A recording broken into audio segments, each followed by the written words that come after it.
দেহের সামনের দিকে পুরুষালের হাতের ধাক্কায় দুপা পিছিয়ে গেল ইচ্ছে।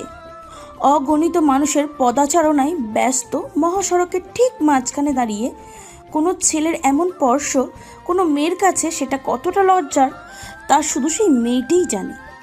রাগে দুঃখে অপমানে চোখ দিয়ে পানি পড়তে লাগলো ইচ্ছের। শক্ত হয়ে দাঁড়িয়ে রইল ও। সিক্ত পাবড়িতে চোখ চুলকাতে শুরু করেছে। ওদিকে একটা ছেলে হয়ে কোনো মেয়ের সম্মুখ দেহে ধাক্কা দেওয়ার মতো জঘন্য কাজ করেও সামনের মানুষটার কোনো খেয়ালই নেই। সে তো মার লাগাতে ব্যস্ত। বাবার বয়সের লোকটাকে বাজেভাবে মেরেই চলেছে অনবরত।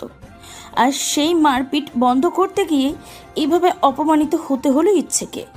অন্যায়ের প্রতিবাদ করতে গিয়ে পিছিয়ে আসতে হলো এই বাজে স্পর্শের দরুন। রাগে হাত মুঠো করে নিল ইচ্ছে। দাঁতে দাঁত চেপে এবার আবারও এগোলো সামনে। মানুষটার কাঁধ চেপে ধরে নিজের দিকে ঘুরিয়ে সশব্দে চড় লাগিয়ে দিল তার গালে। থমকে আছে পুরো জায়গাটা। তীক্ষ্ণ অনুভবে দুপুরের রোদটাও যেন চড়া হয়ে উঠল। রাস্তায় কাকগুলো ডানা ঝাপটাচ্ছে। গাড়ির হর্নের শব্দ থেমে গেল কিয়ৎক্ষণের জন্য। পথচারীদের পা থেমে স্থিরতার সংজ্ঞা লেপ্টে দিচ্ছে চারপাশে। স্তব্ধতার আশেপাশে সবার আটকে থাকা শ্বাসে এক বিমূঢ়তা আঁকা। পরিচিত মুখগুলোতে রাগ অথবা বিস্ময়। রাগটার কারণ ওদের প্রিয় কারোর গায়ে হাত ওঠা, আর বিস্ময়ের কারণ সেই প্রিয়র নীরবতায়। আরেকটা কারণ আছে বিস্ময়ের, চরদাদার দুঃসাহস। শ্বাস রুদ্র সে এক তীব্র অনুভব। এ ভিড়ের মাঝে সাদমান ইবনাম প্রাপ্তর গালে চড় মেরেছে কেউ। গালে হাত দিয়ে নিচের দিকে তাকিয়ে নীরবে আটকে আছে প্রাপ্ত। যেন পাথর হয়ে গেছে ও সেকেন্ড পাঁচেকের ব্যবধানে। ওর গায়ে ফুলের টোকাটা পড়লেও তার ভয়ানক দাম চোকাতে হয়, এটাই নিয়ম, প্রাপ্তর নিয়ম। সেখানে কেউ চড় মেরেছে ওকে, হিসাবে তিল পরিমাণ খাত থাকতে দেবে না তো।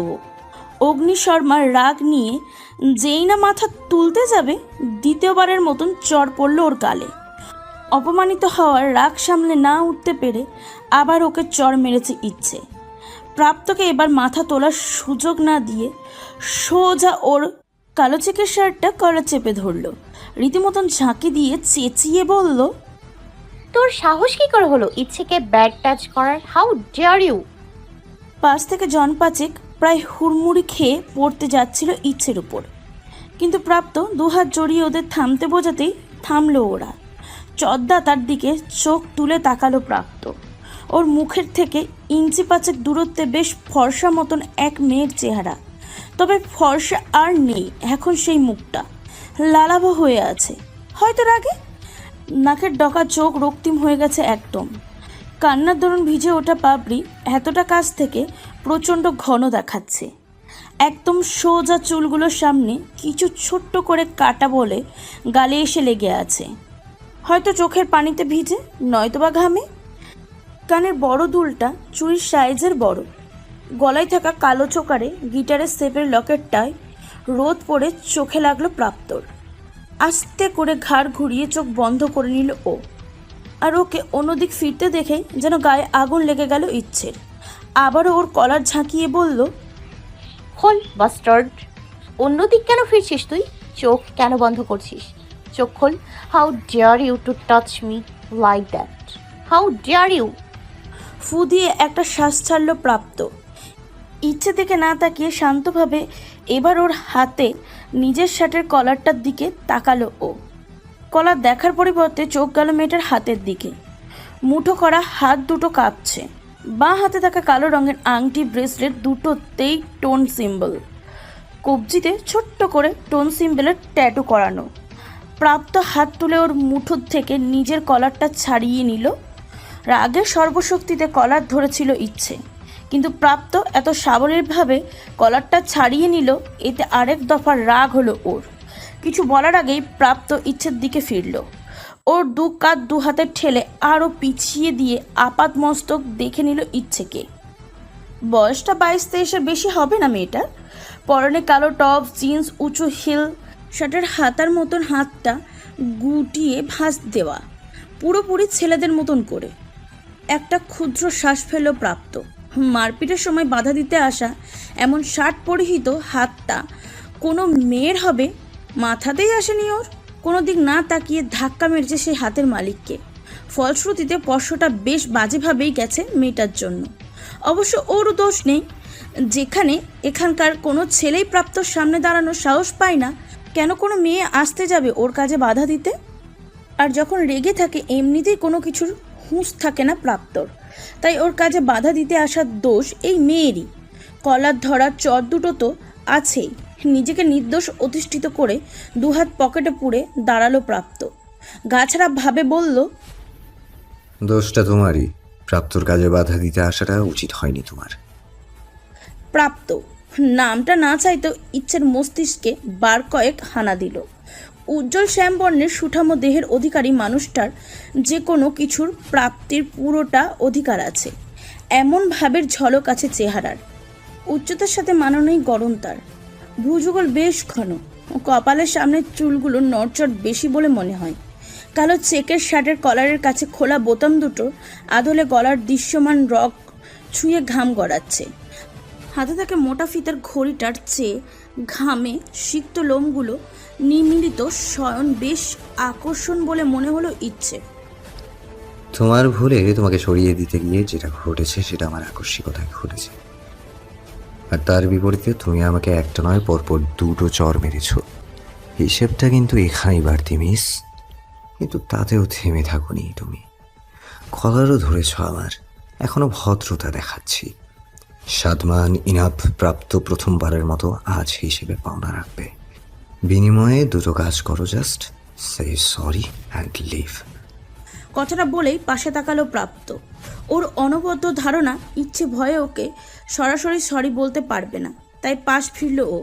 সামনে দুটো ছেলে এক লোককে ধরে রেখেছে, পাশে তিনটে মেয়ে সহ আরও চারটে ছেলে। মেয়েদের একজন, ছেলেদের দুজন বেশি রাগী চেহারা করে ইচ্ছার দিকে তাকিয়ে প্রাপ্ত ঘাড় নাড়িয়ে ইশারায় বুঝালো আমি ঠিক আছি। বাঁ হাতের ডান হাতটা টান মেরে চোয়াল শক্ত করে এগোচ্ছিল ধরে রাখা মানুষটাকে মারবে বলে। একজন একটা হকি স্টিক এগিয়ে দিল ওর দিকে। ওটা নিয়ে লোকটাকে মাল লাগাবে বলে উদ্যত হলো প্রাপ্ত, কিন্তু থেমে যেতে বাধ্য হলো আবারও বাধা পড়েছে ওর কাজে। প্রাপ্তর হাতের হকি স্টিক পিছন থেকে ধরে রেখেছে ইচ্ছে। রাগে ওর সর্বপ্রকার বোধ লোপ পেয়েছে যেন। এই লোকটা আবারও স্পর্শ করছে ওকে, ধাক্কা দিয়ে পিছিয়ে দিয়েছে। নিজে ভুল করে দোষটা ওকেই দিচ্ছে। সরি বলার ন্যূনতম ভদ্রতা না দেখিয়ে ওকেই সরি বলতে বলছে। আর তো আর এতটা নিষ্ঠুরভাবে ওই মধ্যবয়স্ক লোকটাকে হকি স্টিক দিয়ে মারতে যাচ্ছিল। দাঁতে দাঁত চেপে অগ্নি দৃষ্টিতে তাকিয়ে থাকা মানুষটাকে এক বিন্দু পরোয়া না করে এক টানে হকি স্টিকটাকে কেড়ে নিয়ে পাশের নর্দমায় ফেলে দিল ইচ্ছে। প্রাপ্তর পাশ থেকে একটা মেয়ে এগিয়ে বলল, তোমার সাহস কি করে হয় প্রাপ্তর স্ট্রিক ড্রেনে ফেলে দেয়া? হরি, থাম। প্রাপ্ত শান্ত স্বরে অরিত্রা থামার পরিবর্তে অস্থির হয়ে পড়ল আরও যেন। কোনাকুনিভাবে প্রাপ্তর দিকে তাকিয়ে বিস্ময়ে বলল, তুই কিছু বলবি না প্রাপ্ত? প্রাপ্তিকে কিছু বলতে হবে না, আমরা দেখছি। প্রাপ্তি, তুই এটা দেখ। মধ্যবয়স্ক ব্যক্তিটিকে ধাক্কা মেরে অন্য দুজনের হাতে ধরিয়ে দিয়ে সাফওয়ান ইচ্ছের দিকে এগোচ্ছিল। প্রাপ্ত থামালো না ওকে, চুপচাপ ইচ্ছের দিকে তাকিয়ে রইল শুধু। ইচ্ছের তুখর চাউনিটা রাগের সাথে বিস্মিত হচ্ছে ও। এবার দেখার পালা সাফওয়ানের কাজে কি জবাব দেয় এই মেয়ে। অরিত্রা পাশ থেকে বুকে হাত গুজে বলল, আজকের জন্য না হয় ওকে ট্রাফিক পুলিশ বানিয়ে দে সাফওয়ান। সিটি মার, সিটি মার, সিটি মার। অরিত্রার গান শুনে রাগটা তরতর করে বেড়ে গেল ইচ্ছের। আশেপাশে তাকালো ও। প্রাপ্তর গালে চড় মারা অবধি জায়গাটা অনেকেই ছিল, এখন আর কেউই নেই। প্রাপ্ত আর দুটো মেয়ে ছাড়া ওর সাথে বাকি সবাই ওকে দেখে অদ্ভুতভাবে হাসছে। সাফওয়ান কিঞ্চিত বাঁকা হেসে এগুলো ওর দিকে, হাতের বাঁশিটা তুলে ধরে বলল, চলো মেম সাহেব, ট্রাফিক পুলিশ কাকু আজ ছুটিতে গিয়েছে, তোমাকে এখানে দাঁড়িয়ে থাকতে হবে না। ইচ্ছে তীক্ষ্ণ চোখে তাকিয়ে রইল সাফওয়ানের দিকে, তারপর তাকালো প্রাপ্তর দিকে। প্যান্টের দুই পকেটে দুহাত গুছে তার শীতল চাউনি ওর দিকেই নিবুদ্ধ। সাফওয়ান আবারও ইচ্ছেকে বাঁশিটা নেওয়ার জন্য ইশারা করলো। ইচ্ছা ওটা নিয়ে তীব্র রাগে ছুঁড়ে মারল নর্দমায়। তারপর প্রাপ্তর দিকে এগোলো দুপা, চেঁচিয়ে বলল, রাস্তার মাঝে ভণ্ডামি করতে একটা মেয়েকে এভাবে হ্যারাস করতে লজ্জা করে না? এতক্ষণে শান্ত থাকার তীব্র চেষ্টা করছিল প্রাপ্ত, কিন্তু এবার ওর ধৈর্যের বাঁধ ভেঙে গেছে। জোরে জোরে শ্বাস ফেলছে রাগে। ওর ভাব বুঝেই সাফওয়ান অরিত্রা সরে দাঁড়ালো বাকিদের সাথে। ইচ্ছেকে এবার প্রাপ্তই দেখে নেবে। প্রাপ্ত কিছু না বলে ইচ্ছেকে পাশ কাটিয়ে কিছুটা দূরে পার্ক করে রাখা ওর বাইকের দিকে চলে গেল। তারপর ওটার উপরে থাকা ঝলমলে কালো গিটারটা হাতে নিল। একটুতে কিঞ্চিত কেঁপে উঠল ইচ্ছে। ওর কিছু বুঝে ওঠার আগেই পাশের দেয়ালে গিটারটা দিয়ে সর্বশক্তিতে বাড়ি লাগিয়ে দিল প্রাপ্ত। এই বাড়িতেই চূর্ণ বিচূর্ণ হয়ে গেল ওটা। তারপরও রাগ মেটাতে আরও দুটো বাড়ি দিতে ভুলল না ও। গিটারটা একেবারে নিঃশেষ করে দিয়ে স্বাভাবিকভাবে হেঁটে এসেই সেই লোকটাকে দুটো ঘুষি ছুড়ল। গলগল করে রক্ত বেরিয়ে আসলো সেই লোকের নাক মুখ দিয়ে। টাল সামলাতে না পেরে মাটিতে পড়ে গেছে মানুষটা। প্রাপ্ত সরে গেল ওখান থেকে, বলল, এরা দুটো যদি 2 মিনিটে এখান থেকে না সরে, আজ এই বাজারে দুটো খুন বা তার চেয়েও জঘন্য কিছু হয়ে যাবে সাফওয়ান। লোকটা তৎক্ষণাৎ উঠে দৌড় লাগালো, কিন্তু ইচ্ছে ওভাবে ঠাই মাটিতে পড়ে থাকা গিটারটার দিকে নিষ্পলকভাবে তাকিয়ে আছে ও। অবাধ জল গড়াচ্ছে ওর চোখ দিয়ে। ওর সঙ্গীতাঙ্গ, ওর আবেগ, ভালোবাসা সব কিছু, আর তাকে এত বাজেভাবে অপমান করলো প্রাপ্ত। এর মাঝে কেউ একজন কোমল স্বরে বলল, কি হলো? বাসায় ফিরে যাও প্লিজ, কোনো অঘটন চাই না আমরা, প্লিজ। ইচ্ছে তাকায়নি কোনো দিকে। কথাটা বলে মিষ্টি প্রাপ্তের দিকে তাকালো। সে নির্বিঘ্নে বাইকে হেলান দিয়ে দাঁড়িয়ে চায়ের কাপে চুমুক দিচ্ছে আর সাফওয়ানদের সাথে কথা বলছে, যেন কিছু ঘটেইনি এখানে। বাকি ছেলেগুলোকে কিছু বলায় ওরাও চলে গেল। মিষ্টির মায়া হলো ইচ্ছের উপর, কিন্তু কিছু করারও নেই। একটা মেয়ে কোত্থেকে ছুটতে ছুটতে এসে বলল, কি রে ইচ্ছে, কাঁদছিস কেন? কি হয়েছে? মিষ্টি লক্ষ্য করলো মেয়েটাকে। চেনা চেনা লাগলো মেয়েটাকে ওর। মাথার চুল ছেলেদের মতো ছোট করে কাটা, চোখে চিকন ফ্রেমের 4 কোনা চশমা, হাতে মোবাইল, ইয়ারফোন আর দুটো টিকিট। পুরোপুরি চিনে উঠতে পারলো না মিষ্টি। ইচ্ছের কান্নাটা নেই, তবে মুহূর্তে মতো ও ভাঙা গিটারটা দেখে চলেছে। মিষ্টি বলল, তোমার নাম কি, আর তুমি চেনো ওকে? মিষ্টি আপু, আমি রাকা, ব্লক 2-তে থাকি। আর ও আমার কলেজ ফ্রেন্ড ইনায়াত নিক্কান, ডাকনাম ইচ্ছে। বিদেশ থেকে মিউজিক নিয়ে পড়া শেষ করে বিডিতে ফিরেছে কয়েকদিন হলো। আজকের ভার্সিটিতে যে কনসার্ট, ওখানে গাইবে বলে ওকে ডাকা হয়েছে। মিষ্টি বুঝলো ও না চিনলো মেয়েটা ওকে চেনে। স্থানীয় হলে চেনাটা অস্বাভাবিক কিছুই নয়। ওদের কয়েকজনকে চেনে না এমন মানুষ কমই আছে এই এলাকায়। বলল, আচ্ছা, এখন তুমি ওকে নিয়ে যাও এখান থেকে রাকা, প্লিজ। কিন্তু হয়েছেটা কি আপু বলুন তো? আপনি হয়নি, হবে। প্রাপ্তর গলা শুনে ওর দিকে তাকালো রাকা। প্রাপ্তর ব্যস্ততা চায়ের কাপে, কিন্তু ওকে চিনতেই শ্বাস আটকানোর মতন অবস্থা রাকার। ওর বোঝা উচিত ছিল মিষ্টি এখানে মানে প্রাপ্তও এখানে কোথাও থাকতে পারে। রোবটের মতন ইচ্ছের দিকে তাকিয়ে মনে মনে বুঝেই নিল কিছু একটা ঘটিয়েছে ইচ্ছে, আর এই জন্য মিষ্টি মেয়েটাকে ওকে নিয়ে চলে যেতে বলছে। রাকা তড়িঘড়ি করে বলল, আসলে প্রাপ্ত ভাইয়া, ও এখানে নতুন, কিছুই জানে না আপনার বিষয়ে। আর এই ইচ্ছে, কি করেছিস তুই? সরি বল প্রাপ্ত ভাইয়াকে, বল। কি রে, সরি বল, বল। রাকা ধাক্কাতে শুরু করেছে ইচ্ছেকে। ইচ্ছে এখনো এক ধানে কিছুটা দূরে পড়ে থাকা ওর ভাঙা গিটারটার দিকে তাকিয়ে। প্রাপ্ত চোয়াল শক্ত করে ইচ্ছের দিকে তাকিয়ে রইল। মিষ্টি একটা ছোট্ট শ্বাস ফেলল। রাকা যদি জানতো এখানে প্রাপ্তর কলার ধরা আর ওকে চড় দেওয়ার মতো কাণ্ড ঘটেছে, নির্ঘাত সব ছেড়ে ছুড়ে ছুটতে পালাতো। এগিয়ে বলল, তোমরা এসো রাকা, পরে কথা হবে। কিন্তু আপু, আমি বলছি তো, এসো। কাচুমাচু হয়ে মাথা নাড়ালো রাকা। তারপর হাত টানতে টানতে নিয়ে গেল ইচ্ছেকে ওখান থেকে। যতক্ষণ দেখা যায় ওই ভাঙা গিটারের দিকে তাকিয়ে থেকে টলতে টলতে চলে গেল ইচ্ছে। ওর চোখের আড়াল হতেই মিষ্টি প্রাপ্তর দিকে তাকালো। নিজের মতন করে ফোন কল করছে প্রাপ্ত। অবাক না হয়ে পারল না মিষ্টি। তুলনামূলক কমই ঘটেছে ইচ্ছের সাথে, তবু যা ঘটেছে একদমই ভালো ঘটেনি। বলল, রিয়্যাক্ট করে ফেললি না? প্রশ্নটা উল্টো হওয়া উচিত ছিল না? দৃষ্টি ফোনে রেখেই বলল প্রাপ্ত, ঠিক ঠিক বলেই বাকি সব সাই দিলেও মিষ্টি অবুঝের মতন করে তাকিয়ে রইল ওর দিকে। পারিপার্শ্বিকের কাছে ঠান্ডা স্বভাবের বিচক্ষণ মেয়ে হয়ে স্বীকৃতি পেলেও এই একটা মানুষের কাছে অবুঝ সাজতে চেয়েছে ও। সব সময় প্রচণ্ড নির্বোধ হতে চেয়েছে ও প্রাপ্তের কাছে, আর তা বুঝে বলেই আরও বেশি নির্বোধ হয়ে থাকে প্রাপ্ত। বন্ধুদের একজন মাহিন বলল, বুঝলাম না, আজকে কি হলো প্রাপ্ত তোর? ব্যাটাকে দুটো ঘুষিতেই ছেড়ে দিলি কেন? সাফওয়ান বলল, ঠিক বলেছি মাহিম, তোর উল্টোপাল্টা প্রশ্ন তো আমরা সবাই জানি, আর বেশি রিয়াক্ট করার কথা ছিল না তোর প্রাপ্তি, কিন্তু তোর বিহেভ দেখে প্রশ্নটি কয়েক ডিগ্রি অ্যাঙ্গেলে ঘুরে গিয়েছে রে। নাও দা কোশ্চেন ইউ। প্রাপ্তি কোনো কম রিয়াক্ট করলো। অরিত্রা স্বতন্ত্র কণ্ঠে বলল, আমার তো ভয় হচ্ছে ভাই।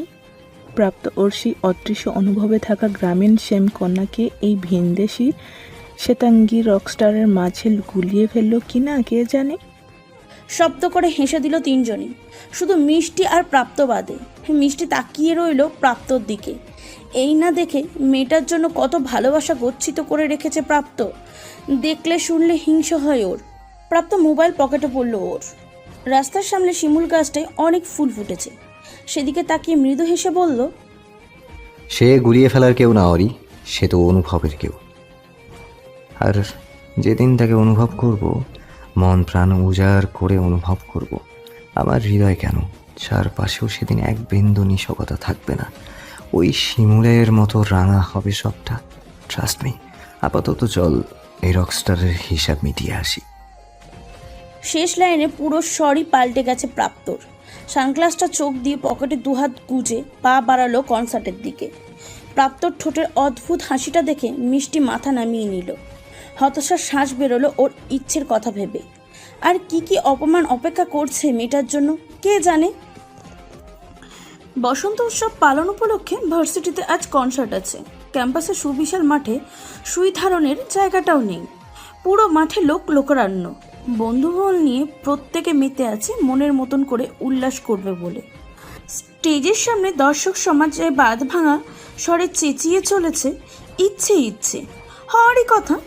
ভিনদেশের লাখো দর্শক নিয়ে যার গানের সাম্রাজ্য, সে আজ এসেছে এই ভার্সিটিতে। সরাসরি শুনবে সবাই তার গান। সেই মুহূর্তের জন্য অধীর হয়ে আছে প্রত্যেকে। আর সেই মেয়েটা গ্রিন রুমের এক কোণে গুটিসুটি হয়ে বসে আছে। গলায় গিটার শেপের লকেটটা চেপে ধরে শক্ত হয়ে রয়েছে ও।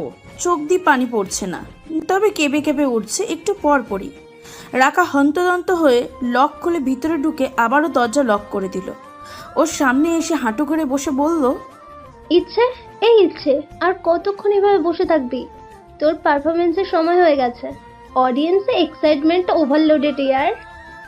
খেয়ালি চোখ তুলে তাকালো ইচ্ছে। গলা দিয়ে গান বের করবে বলে এতক্ষণ হলো নিজেকে সামলানোর চেষ্টা করছে ও, পারছেই না। প্রতিবার গিটারটার সাথে হওয়ার ঘটনার কথা মনে পড়তেই বিষিয়ে উঠছে ওর চারপাশ। নিজের শরীরে প্রাপ্তর আকস্মাৎ স্পর্শের জন্য যেটুকু অপমানিত হয়েছিল সেটাও ভুলে গেছে ও গিটারটার কথা ভেবে। রাকা ওকে মৃদু ধাক্কা মেরে বলল, কি রে, যাবে তো? ইচ্ছে কিছু বলার আগে দরজায় নক পড়ল। রাকা গলা উঁচিয়ে বলল, কে? প্রাপ্ত। নাম আর স্বর শুনেই তড়িঘড়ি করে দাঁড়িয়ে গেল রাকা। ইচ্ছের দিকে তাকালো অসহায়ভাবে। ইচ্ছে চল শক্ত করে মেঝেতেই বসে রইল আর শক্ত করে চেপে ধরে রইল গলার লকেটটা। রাকা একটা শুকনো ঢোক গেলে কম্পিত হাতে দরজা খুলে দিল। তৎক্ষণাৎ পকেটে দু হাত গুজে হেলে দুলে ভিতরে ঢুকলো প্রাপ্ত। ওর পিছনে মিষ্টি, অরিত্রা, সাফওয়ান আর মাহিনও ঢুকেছে। অরিত্রা হাতে একটা ফুলের তোড়া, সাফওয়ান একটা মোরগ গিফট বক্স আর মাইনের হাতে কিছু খাবার আর পানীয় এনেছে বলে মনে হলো। ইচ্ছে উঠে দাঁড়ালো এবার। প্রাপ্তর সাথে শীতল চাহনি বিনিময় হলো ওর। ওদের পিছন পিছন ইভেন্ট ম্যানেজার এসে বললেন, ইনায়েত, ইনি মিস্টার সাদমান ইনা প্রাপ্য। ইচ্ছের জবাব শুনে প্রাপ্ত মুচকি হেসে মাথা নাড়ালো। অরিত্রার হাত থেকে ফুলের তোড়াটা নিয়ে ওর দিকে এগিয়ে দিয়ে বলল, মিস রকস্টারের ব্রেইন অনেক শার্প দেখছি। Good for you.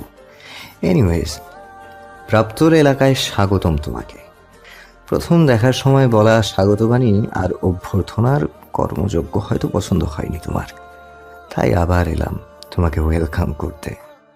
হাত বাড়িয়ে তোড়াটা নিল ইচ্ছে, বলল, আমার স্বাগত স্পর্শ তোমারও ভালো লাগেনি জানি মিস্টার, তবুও তোমার এই একাগ্রতা সম্পন্ন স্বাগতম আমি গ্রহণ করলাম।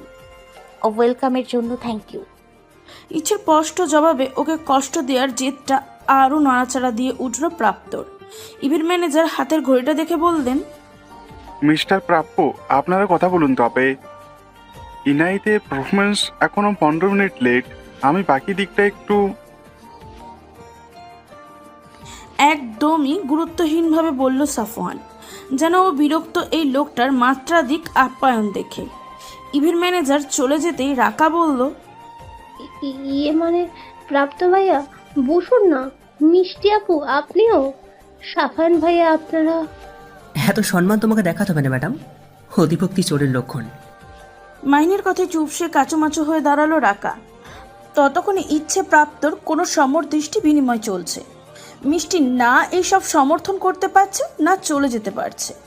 ভুলটা ঠিক কার? কোথাও কিছু বুঝে উঠতে পারছে না ও।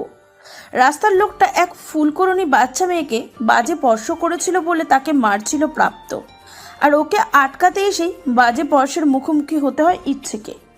যদিও এটা ইচ্ছের জন্য অনেক অপমানের, তবে তা ছিল অনিচ্ছাকৃত। ইচ্ছে ছাড় দেয়নি প্রাপ্তকে। ওর দিকে চড় থাপ্পড় কলার ধরা এগুলো নিয়ে প্রাপ্ত ওর গিটার ভেঙেছে।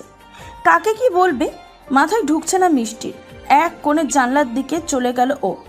সাফওয়ান এগিয়ে গিফট বক্সটা ইচ্ছের সামনে ধরে বলল, এই যে বিদেশি ম্যাম, আপনার জন্য ইন্টারভিউ গিফট এনেছি, নিন, আপনাদের ধন্য করুন। ইচ্ছে তোড়াটা পাশের টেবিলে রেখে নীরবে গিটারটা নিল। প্রাপ্তর কপাল কুঁচকে এলো এবার। ওর কলার ধরে দুটো চড় লাগিয়ে দেওয়া সেই তেজি মেয়েটা এইভাবে চুপচাপ উপহার মেনে নিচ্ছে কেন? গিফট বক্স নিয়ে খুলতে শুরু করে দিল ইচ্ছে। পুরোটা খুলে ওতে চোখ বুলিয়ে চোখ বন্ধ করে নিল ও। বড় বক্সটায় ওর গিটারের প্রতিটা টুকরো সযত্নে তুলে রাখা। ওর খিচে বন্ধ করে থাকা চোখজোড়াকে বিস্ময়ে আরও গভীরভাবে পর্যবেক্ষণ করলো প্রাপ্ত। সেকেন্ড পাঁচেকের ব্যবধানে চোখ মিলল ইচ্ছে। শান্তভাবে বলল, মানুষ নামে কলঙ্ক। চরম রাগে তাকালো সবাই ওর দিকে। ইচ্ছের ভাব পরিবর্তন হলো না একটু ওতে। এবার রাগ হলো প্রাপ্তর। ও তো এসেছে মেয়েটাকে কষ্ট দিতে। এই মেয়ে গায়ে মাখছে না কেন তবে বিষয়টা? উল্টো ওকেই শোনাচ্ছে। প্রাপ্ত কড়া গলায় ডাক লাগালো, মাহিন, ড্রিঙ্কগুলো দে।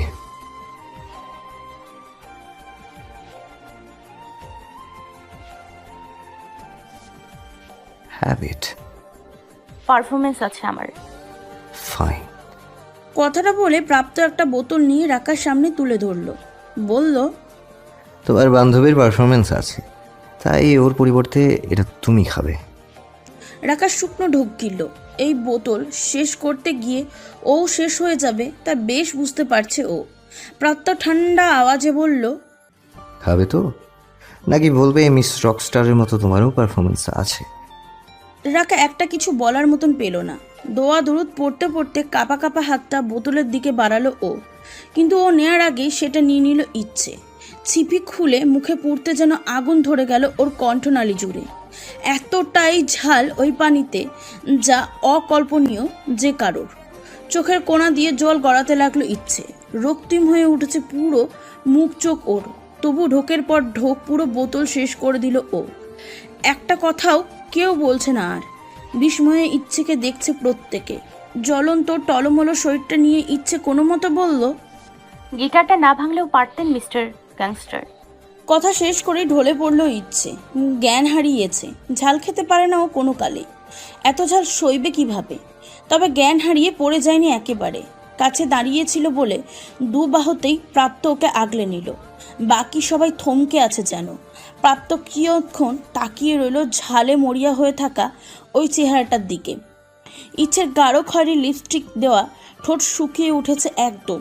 ধানি লঙ্কার মতন ঝাঁঝালো রকস্টারের ঝাল লেগেছে নাকি? একবার মনে এই প্রশ্নটা উকি দিয়েছে হয়তো প্রাপ্তর। কিন্তু পরপরই কী ভেবে ইচ্ছেকে ছেড়ে দিল ও। সাথে সাথে ধপ করে মেঝেতে পড়ল ইচ্ছে। বাইরে অ্যানাউন্সমেন্ট হলো, এবারের সময় আমাদের সেই হাত রোপের গান গাইতে আসছে ইনায়েত নিকন ইচ্ছে। ইচ্ছের নামে মুখরিত পুরো জায়গাটা। মিষ্টিরা সবাই ওর মুখে চাওয়াচাই করছিল। প্রাপ্ত দেয়ালে ঠেকিয়ে রাখা একমাত্র গিটারটা নিয়ে দ্রুত পায়ে বেরিয়ে গেল গ্রিন রুম থেকে। একটা ক্ষুদ্রশ্বাস ওকে সহসা অভয় দিল। ও যদি তোর কাজ বিগড়াতে পারে, তুই ওর কাজ বিগড়াতে পারিস প্রাপ্ত, ভুল করিসনি কোনো। গিটারটা নিয়ে সোজা ভার্সিটির বাইরে বেরিয়ে যেতে চেয়েছিল ও, পারল না। চোখের সামনে ইচ্ছের মুখটা ভাসছে সেই কতক্ষণ হলো, কারণ ওর নামই উচ্চারণ হচ্ছে চারপাশে। যতক্ষণ না ইচ্ছে স্টেজে আসবে এটাই চলবে। রাগ নিয়ে এবার নিজের স্টেজের দিকে এগোলো প্রাপ্ত। মিষ্টি এসে ওর পথ আঁকলে দিয়ে বলল, ঝামেলা করিস না প্রান্ত, প্লিজ কন্ট্রোল ইউর সেলফ। পারবো না। মেয়েটা সেন্স ফেরা না অবধি এদেরকে সামলাতে হবে। পিয়ারি কল করেছিল, আঙ্কেলের কিছু স্টুডেন্ট জানিয়েছে তাকে তুই এসেছিস ভার্সিটিতে। পিয়ালি বারবার করে বলেছে ইভেন্টটা সামলে নিতে। পিয়ালি আঙ্কেল শব্দটা শুনে আর কিছুই বলতে পারল না প্রাপ্ত। মাথার চুলগুলো উল্টে কিছু একটা ভেবে সোজা স্টেজে উঠে গেল ও। স্পিকারে বলল, গান আমি গাইবো। চারপাশ স্তব্ধ। প্রাপ্তকে স্টেজে দেখে ভয় বিস্ময়ে থেমে গেছে সব। তবে প্রাপ্ত নিজেই বুঝে উঠতে পারছে না কি করবে। উত্তেজনা সামলাবার জন্য বলে তো দিল গাইবে, কিন্তু কি গাইবে? মিষ্টি বুঝলো ওর অবস্থা, এটুকু চেনে ও প্রাপ্তকে। স্টেজে খানিকটা সামনের থেকে মৃদু হেসে বলল, তোর কাল্পনিক শ্যামাকন্যাকে নিয়ে গা প্রান্ত। প্রাপ্ত নিজেই মুচকি হাসলো এবার। এই তো কত না রোদ ছিল আকাশে, কিন্তু সেই অদৃশ্যময়ীর নামেই দমকা বাতাস শুরু হয়েছে আচমকা। সামনের দর্শকের ভাব উপেক্ষা করে প্রাপ্ত মন প্রাণ জুড়ে ভালো লাগা হঠাৎই। তাকে নিয়ে ভাবতেও ভালো লাগে এমন এক উপলব্ধি ওর শরীর মন জুড়ে। পুরো স্বস্তিতে গিটারের সুর তুলে প্রাপ্ত গাইতে লাগলো, মন ভাবে তারে এই মেঘলা দিনে, শীতল কুয়াশাতে তার স্পর্শে, তার ঋণী ঝিনি নুপুরের সাজে, বাতাসে যেন মৃদু সুবাসে, নিটল পায়ের ঝিনিক ঝিনিক পায়ের খানি বাজে, মাদল বাজে সেই সঙ্গেতে, শ্যামা মেয়ে নাচে, চাঁদের অথরে যেন তোমার হাসির মাঝে, সোনালি আবেশে তবে সাগর ধারে,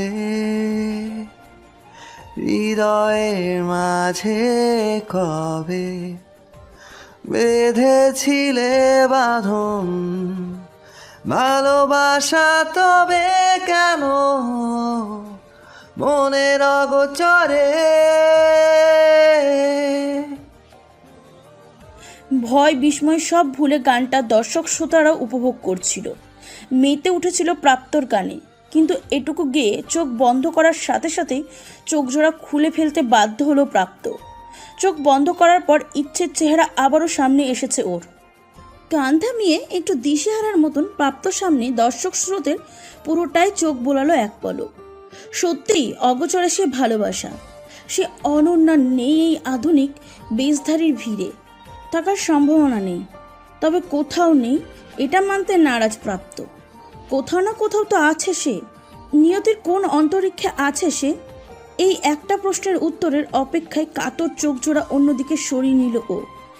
ইচ্ছেকে নিয়ে না, গানটা যে ওর শ্যামকন্যাকে উদ্দেশ্য করে গাওয়া। ইচ্ছে কেন ওর বন্ধ চোখের পাতায়? মনে যে সেই অদৃশ্যময়ের জন্য সেই চেনা সুর, নিটল পায়ের ঋণিঝিনিক পায়েলখানি বাজে, মাদল বাজে সেই সঙ্গীতে, শ্যামা মেয়ের নাচে।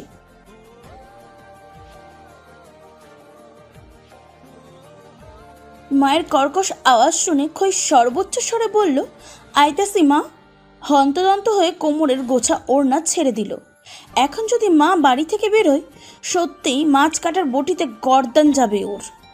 পায়ের ঘুঙুরটা খুলে একটা চুমু দিল ও দুটোতে, তারপর খোপা করা চুলগুলো ছেড়ে দিয়ে পাশে তাকালো। মেঘলা আকাশের নিচে বটতলায় বসে মাদল বাজাতে থাকা আশীর্থ লোক। সে একবার মগ্ন হয়ে তাল তুলছে যেন। খই ঘুঙুর জোড়া মাদলে রেখে লোকটাকে ধাক্কা লাগিয়ে বলল,